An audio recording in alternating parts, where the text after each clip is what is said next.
Subscribe करें और bell दबाएं ताकि कोई खबर रह न जाए।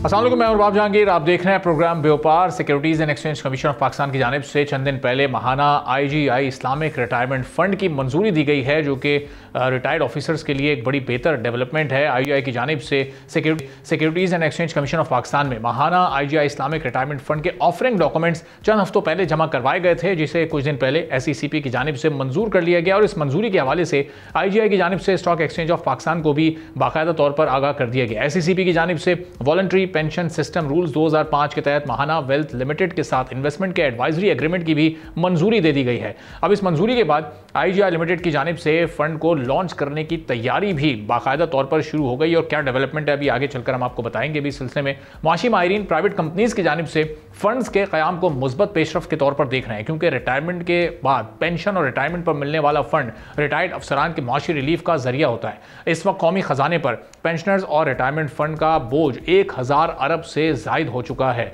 माहिरीन के मुताबिक अगर इस निज़ाम में किसी किस्म की इस्लाहात फौरी तौर पर ना की गई तो यही लागत अगले 10 सालों में 100 खरब रुपए तक भी पहुंच सकती है। यह लागत 2002-03 में 25 अरब रुपए थी। पाकिस्तान के पेंशन एक्सपेंसेस डेवलपमेंट, एजुकेशन और हेल्थ के बजट से भी ज्यादा हैं।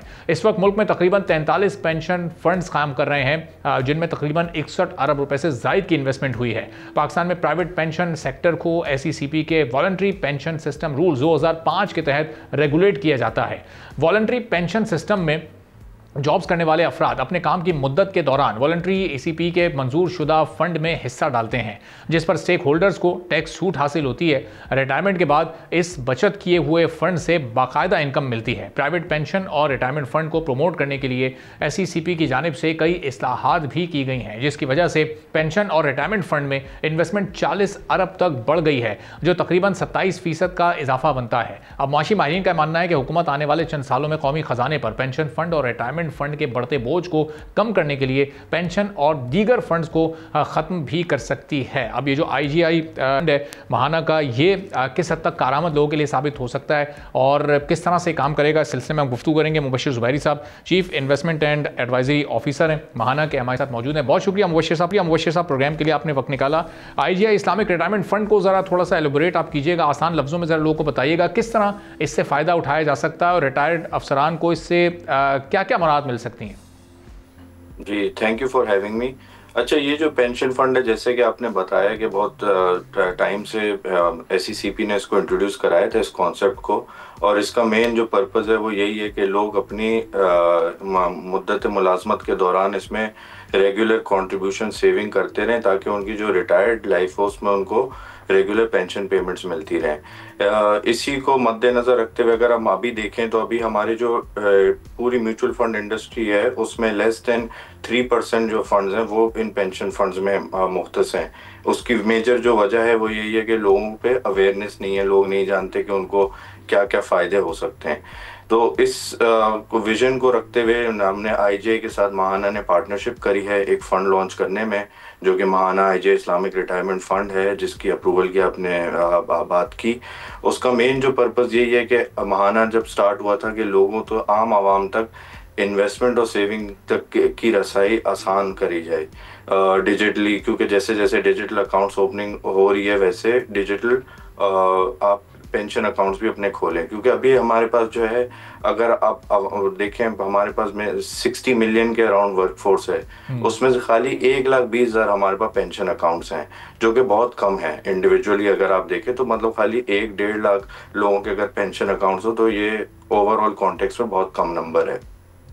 इसको आसान करने के लिए इन डिजिटल चैनल के थ्रू हमने जो है इसमें पार्टनरशिप की है, और इस फंड को हम IGI जो पैकेजेस ग्रुप की कंपनी है उसके साथ मिलके हम लॉन्च करने जा रहे हैं। इसमें इन लोगों के लिए बहुत सारे फायदे हैं, जैसे 20% तक की टैक्स छूट है। अब हम हर साल ये सुनते हैं कि टैक्स रेट बढ़ रहा है, सैलरीड क्लास के लिए बढ़ रहा है, तो सैलरीड क्लास बहुत अफेक्ट हो रही है। तो कुछ ऑप्शंस हैं लोगों के पास मौजूद जिसमें वो अपनी टैक्स सेव कर सकते हैं, जैसे अपनी टैक्स क्रेडिट 20% तक का ले सकते हैं पेंशन फंड में इन्वेस्ट करने के बाद। उसके बाद ये होता है कि आप जब 60 साल तक आप इन्वेस्टमेंट कंट्रीब्यूट करते हैं, आपकी एम्प्लॉयर भी कंट्रीब्यूट करता है, और उसके बाद आपको पेंशन रेगुलर पेमेंट्स के थ्रू मिल सकती है, जो कि फिर आपको और किसी पे डिपेंडेंस नहीं होती। तो हमारी फाइनेंशियल और सोशल सिक्योरिटी के लिए ये बहुत ज़रूरी है। दूसरा, आपने बताया कि जैसे गवर्नमेंट में भी जो टैक्स पेमेंट या पेंशन पेमेंट्स हैं, वो एक बहुत बड़ा जो है ना लाइबिलिटी है गवर्नमेंट के अकाउंट्स के ऊपर, फाइनेंशियल और फिस्कल स्पेस को अगर स्टडी की जाए। अब हमने ये देखा है कि अब केपीके की गवर्नमेंट पहले मूव हो गई, पंजाब की गवर्नमेंट भी है, फेडरल गवर्नमेंट भी है, ये लोग भी पेंशन फंड्स की तरफ जा रहे हैं, जो कि कंट्रीब्यूटरी पेंशन प्लान इसको कहते हैं, कि rather than going for defined कि आपको एक लमसम पेमेंट मिले, वो गवर्नमेंट जो है अपने एम्प्लॉयज के लिए एक फिक्स अमाउंट हर मंथ मुख्तस करके उनके अकाउंट्स में जमा कराएगी, जो कि उनको रिटायरमेंट पे मिलेंगे। तो इससे होगा कि जो गवर्नमेंट की जो लाइबिलिटी है ये जो है ये कंट्रोल में आएगी, ये बहुत ज़्यादा नहीं बढ़ेगी, ये डिफाइंड कंट्रीब्यूशन के मॉडल पे आएगी, जो कि ग्लोबली हमने देखा है मेजॉरिटी जो डेवलप्ड मुल्क हैं उनमें डिफाइंड बेनिफिट के थ्रू, डिफाइंड कंट्रीब्यूशन के थ्रू ही होती है। तो मुर्शिद साहब ये बताएगा, एक कॉमन मैन एज इंडिविजुअल अब ये इस में कितनी उसको इन्वेस्टमेंट करनी पड़ेगी, वो इससे कैसे फ़ायदा उठा सकेगा, और रिटायरमेंट के फौरी बाद बहुत आसानी के साथ उसको ये फ़ंड मिलना शुरू हो जाएगा? जी, अच्छा, कॉमन मैन अब तो देखिए बहुत रिक्वायरमेंट्स आसान हो गई हैं। तो कॉमन मैन के लिए कि आप ऑनलाइन अपना अकाउंट खोल सकते हैं और उसमें जो है आप कंट्रीब्यूशन 5,000 10,000 रुपये हर माह करते जाएं। तो छोटी छोटी अमाउंट भी आप कर सकते हैं, 1,000 रुपये भी कंट्रीब्यूट कर सकते हैं। तो वो कोई बहुत बड़ी अमाउंट आपको नहीं चाहिए होती हर महीने इन्वेस्ट करने के लिए। अगर आप वन टाइम करते हैं, अगर बहुत सारे लोग होते हैं जो बाकायदगी के साथ हर महीने इन्वेस्ट नहीं कर सकते, तो वो भी रिक्वायरमेंट नहीं है। आप जब कर सकें, आप हर किसी भी महीने कर सकें, आप कर दें। आप वन टाइम करना चाहते हैं, आप हर महीने करना चाहते हैं, एक तो ये हो गया। अब जितनी आपकी इन्वेस्टमेंट होती है उसका 20% जो है ना, अब आपकी जो सैलरी होती है उसके हिसाब से कैलकुलेट होता है। Up to 20% off your salary जो है ना, आप उस पर टैक्स क्रेडिट ले सकते हैं। तो अगर लेट से मेरी ₹1,00,000 मेरी जो है ना साल का टैक्स बनता है और मैं 20% ऑफ माई सैलरी इन्वेस्ट कर रहा हूँ इस पेंशन फंड में, तो मैं 20% का टैक्स क्रेडिट ले सकता हूँ। तो 20,000 मेरी साल की सालाना टैक्स कम हो जाएगा, जो कि लोगों के लिए एक आप कह सकते हैं उनकी ज़रूरियात के लिए इस्तेमाल हो सकता है। उसके अलावा जो रिटायरमेंट के टाइम पे आपने बात की, तो उसमें 2-3 ऑप्शंस होते हैं। एक तो होता है कि लोग 100% विड्रॉल कर सकते हैं। दूसरा ये भी ऑप्शन होता है कि आप 50% विड्रॉल करें, आप लमसम अमाउंट, और बाकी जो है आप रेगुलर पेमेंट्स आप जो है पेंशन फंड मैनेजर से आप टाई अप कर लें, जो कि आपको हर महीने एक सर्टेन अमाउंट मिलेगी, जो भी आपकी एक्यूमुलेटेड सेविंग होगी उसके हिसाब से। तो मुझे साहब, अगर हम एक सैम्पल साइज़ ले लें, अगर कोई एक कॉमन मैन 5,000 पर मंथ आपको इस अकाउंट में मुस्तकिल वो डिपॉजिट कर रहा है, तो कितने साल तक उसको ये डिपॉजिट करना होगा, और फिर कब से उसका ये पेंशन फंड शुरू हो सकेगा? देखिए, जो मुद्दत मुलाजमत है, उसके हिसाब से अगर कोई 30 साल का नौजवान है तो वो 30 साल से 60 साल तक कंट्रीब्यूट कर सकता है।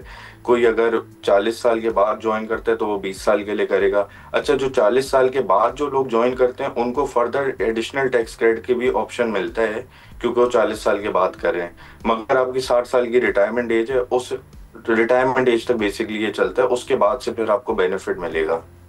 सही। और इसमें गवर्नमेंट एम्प्लॉय या प्राइवेट एम्प्लॉय ऐसी तो इसमें कोई कैद नहीं है? कोई भी शख्स जो कहीं भी जॉब कर रहा हो, किसी भी तरह की जॉब कर रहा हो, वो आ सकता है और इस फंड को ज्वाइन कर सकता है?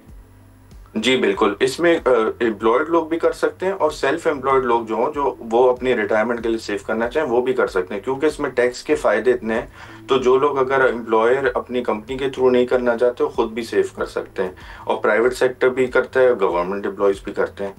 ठीक है। अच्छा, बहुत सारे पेंशन फंड्स इस तरह के जो काम कर रहे हैं, लेकिन इसके बावजूद हम देख रहे हैं कि जो हमारी इस वक्त इकोनॉमी है उस पर ये बोझ पेंशन का बढ़ता जा रहा है, और ये अब कोई 1100 अरब के करीब पहुंच चुका है। बहुत तेज़ी के साथ ये बढ़ रहा है। तो ये जिस तरह महाना ने ये इनिशिएटिव लिया, और कंपनीज़ भी अगर इसी तरह के इनिशिएटिव लें और लोगों को एंगेज करें, तो ये उस इकोनॉमी पर से हमारी कितना बोझ को कम कर सकते हैं। ये हम जो अभी बहुत तेज़ी के साथ 1100 अरब से भी तजावुज़ कर गए, उसको हम हाफ या 25% या 30% नीचे ला सकते हैं?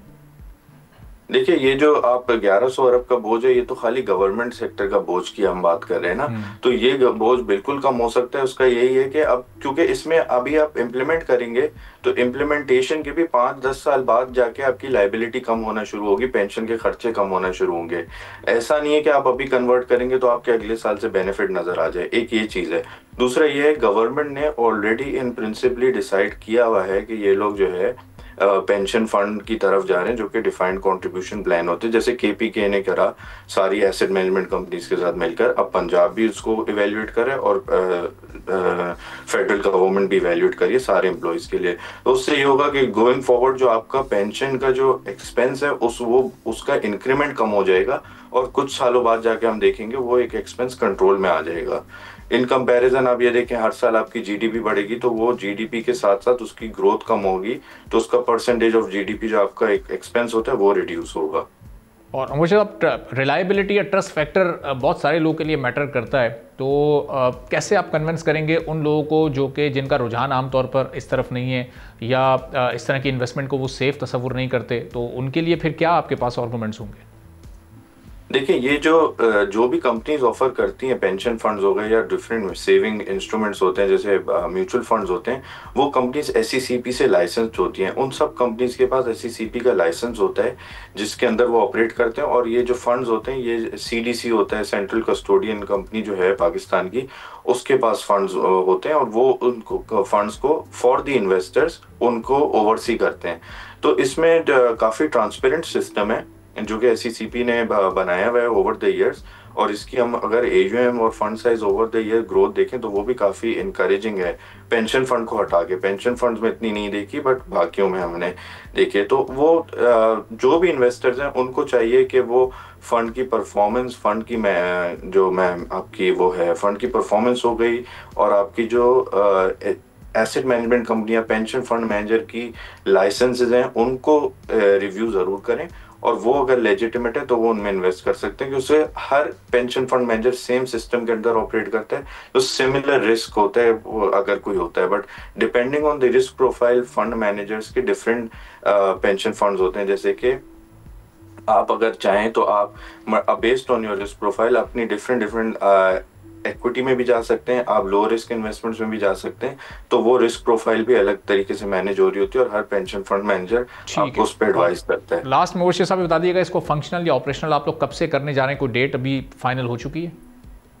और हम कुछ ही आने वाले हफ्तों में इसको लाइव कर देंगे इंशाल्लाह, और क्योंकि अप्रूवल्स हमारे सारे इन प्लेस हैं और इसको बस अब टेस्टिंग करने के बाद साथ साथ हम लोग इसको लाइव करें, क्योंकि रिस्पांस काफ़ी अच्छा है, लोग काफ़ी इंतज़ार कर रहे हैं, तो हम लोग चाह रहे हैं इसको जल्दी लाइव कर दें इसी महीने के अंदर, मार्च के महीने में। ठीक है, बहुत बहुत शुक्रिया मुबश्शिर ज़ुबैरी साहब, चीफ इन्वेस्टमेंट स्ट्रेटजी ऑफिसर महाना, हमारे साथ मौजूद थे। गुफ्तगू आपने सुनी, एक छोटा सा ब्रेक लेते हैं, ब्रेक के बाद वापस आएंगे, एक और अहम मौजू है जो आपसे शेयर करेंगे।